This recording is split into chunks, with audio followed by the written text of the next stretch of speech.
Hi, in front of me is XIAOMI Redmi K30 Pro, and today I would like to show you how you can download pictures from Instagram. Firstly, open Play Store and download an app called Repost for Instagram. Remember that it has to be from this developer. Meanwhile, you can go into your Instagram and select a photo that you want to download. For example, that one. Then click at the three dots at the top right corner and choose Share To.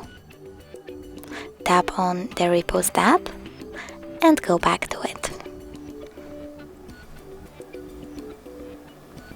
Select one of the options, click on the photo and click on this square icon to remove the label. After that, tap the middle button. Now when I go into my gallery, I can see that my picture was successfully downloaded. Thanks so much for watching. If you enjoyed this video, don't forget to leave a like, comment and subscribe. Bye!